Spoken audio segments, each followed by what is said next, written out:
Didn't feel like the full walk today, so I asked the old man to drop me off.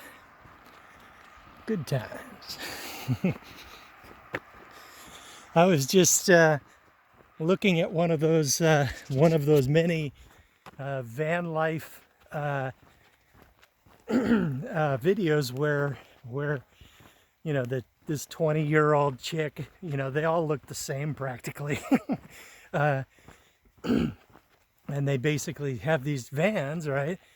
And then they're out there and they like stay in a Walmart parking lot, and then boom, they've got 80,000 Patreon subscribers and an income of about $900,000 every year. And it's kind of sad. But it's a mechanism that has existed since the dawn of time. And I am going to plagiarize a word or a phrase from David Brin, an author that I am rather fond of. And he basically coined the phrase rescue fever.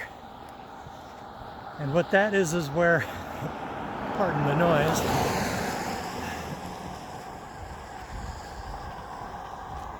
anyway, rescue fever, and that's where a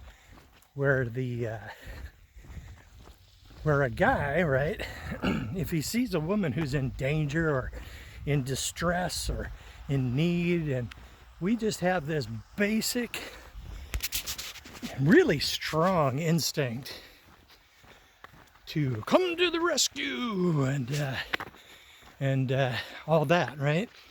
And then, of course, support her, make her prosperous, and then, of course, usually the whole family thing occurs after that, and you know the whole story, right? Well, in the past, that was functional.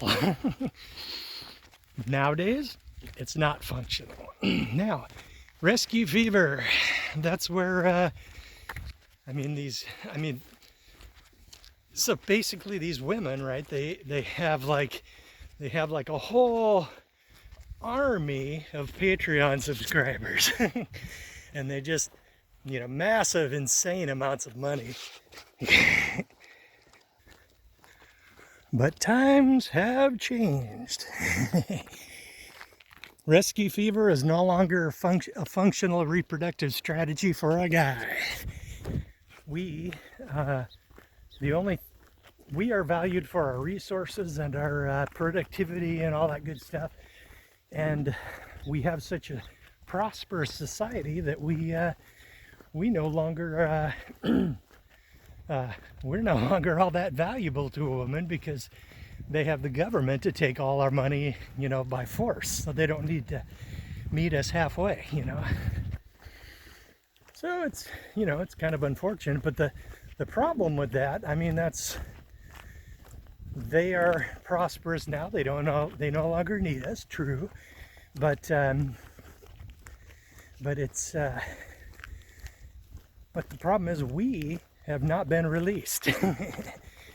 The instinct for rescue fever and to protect and provide for women, it's just as strong as it ever was.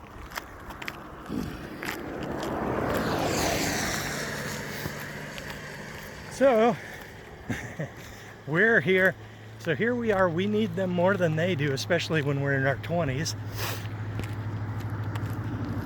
And then and when somebody needs you and they really want you, and you don't need or want them, and it's like, God, get away from me.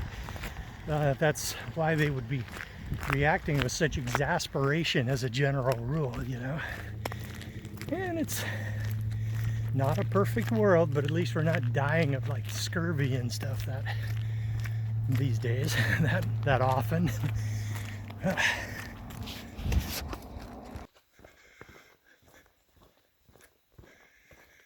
So, rescue fever. They have been released from their need of us yet we have not been released from our need for them, at least when we're young.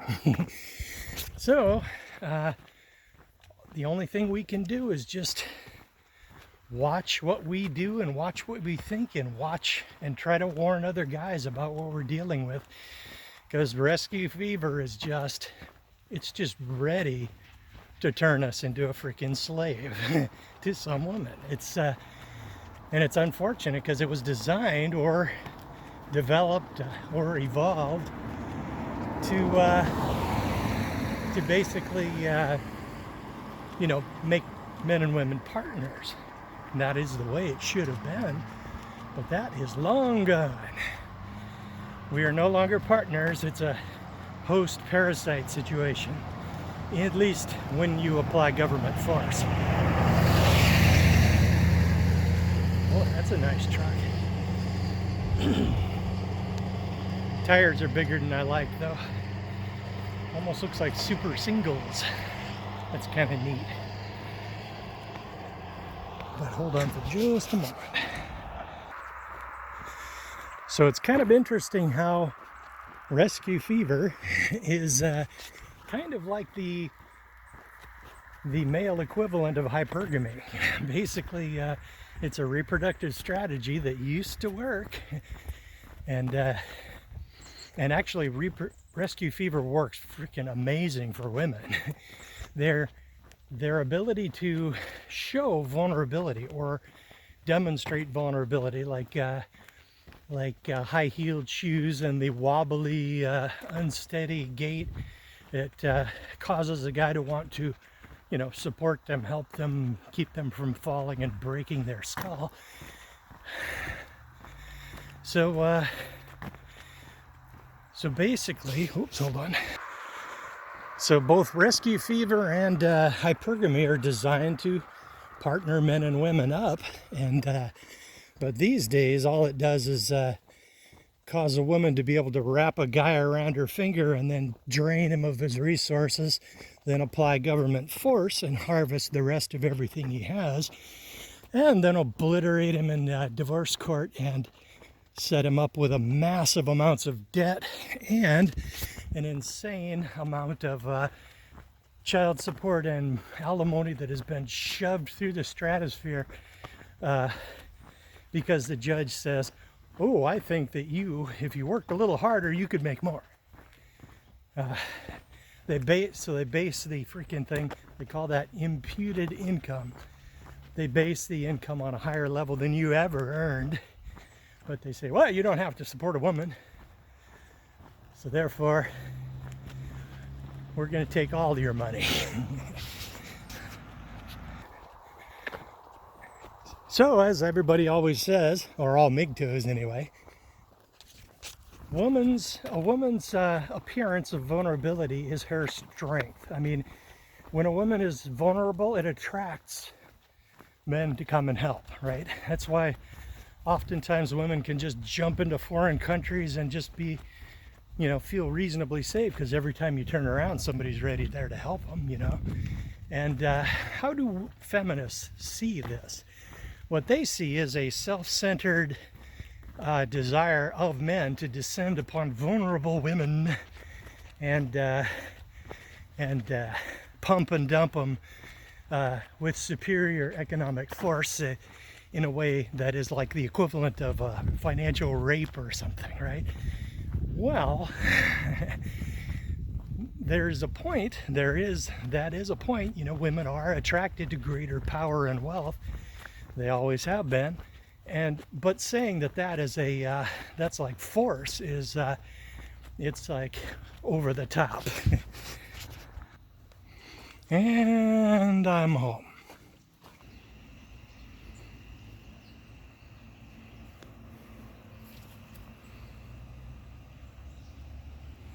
So what is it that I'm trying to say with this whole big huge thing? If you can boil it down to a couple of sentences, then it's a lot easier to remember. So what are the usual facts that we could apply to this? and that is female vulnerability attracts men. Male vulnerability repels women. This is like stuff right out of Myth of Male Power by Warren Farrell. Oops. Ordered some new latches for the couple of the doors on my camper. The door latches are broken, like the propane. You have to like hold it up with one arm, eat your spinach first, then you can put the propane in with the other arm. It's pretty strenuous. And the tanks are bigger than 30 pound. I'm not sure what they are, but they're bigger. So, but back to what I was saying.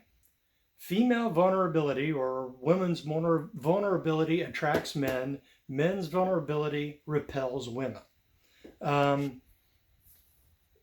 Women, when they are powerful and financially together and have all these degrees and massive amounts of money, they are in a position of strength, and they feel that they don't need to compromise them. So they become like massive type A personality types and difficult to deal with, and then they wonder why they're 50 years old and they have nobody. You know, it's a sad situation.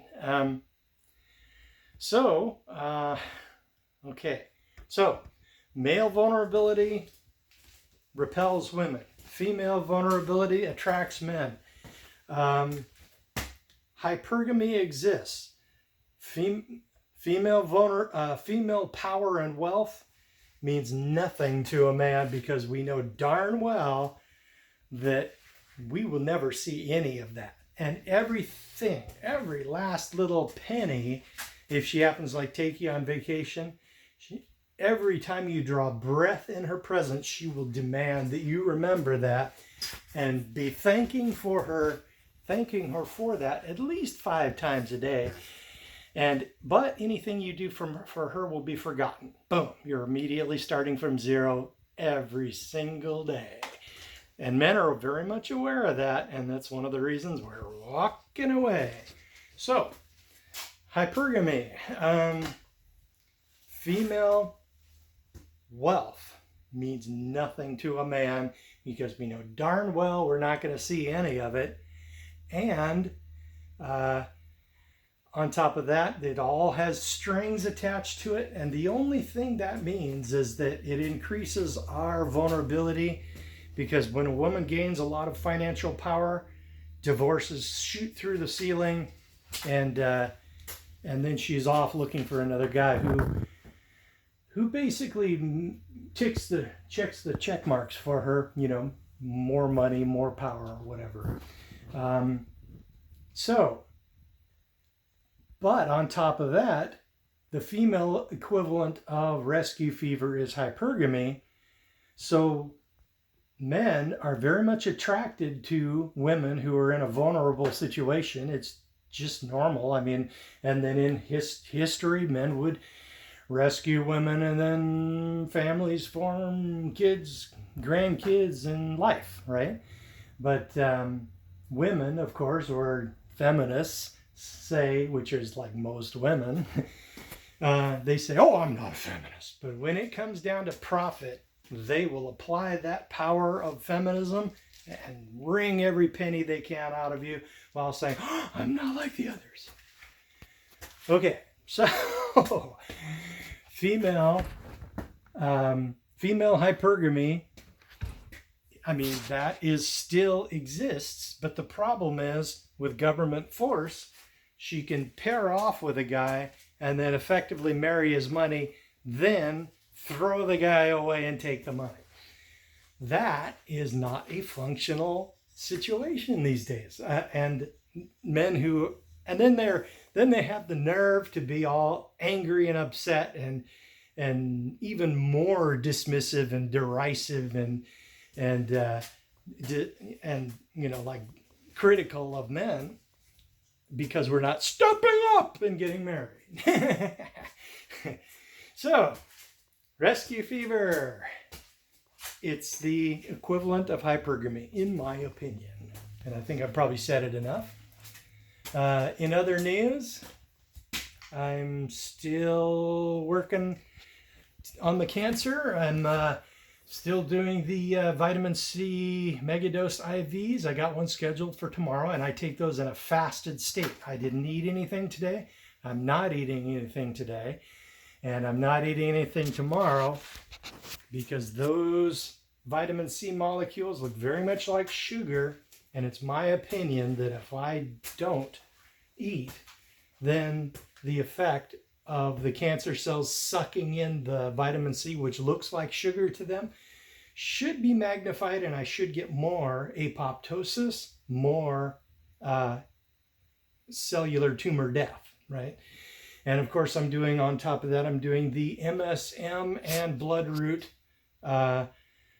enemas with actually just like a cup and a half or 2 cups of coffee, basically. And then, and that applies MSM and bloodroot directly to that rectal tumor. And it's got to be having some kind of effect. And I've been escalating bloodroot by 1 drop every day, like 1 drop, then 2 drops the next day. I got up to 5 a couple of days ago, and then something happened. It appeared to be chewing into the tumor a lot, and I got a good deal of blood, right? So I took a day off of the enema, and then I started over again yesterday with 1 drop.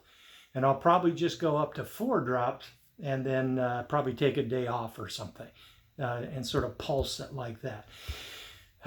This is all just theory. I'm a heavy diesel truck mechanic trying to cure my own cancer. It's either heroic and macho as can be, or freaking stupid. Only time will tell. So that's about all I got for you, MGTOWs. And thank you very much for watching these videos. Because I feel that I'm the boringest guy in the world, but you guys are freaking watching, so hey, I'll make them. Thank you. And don't get married.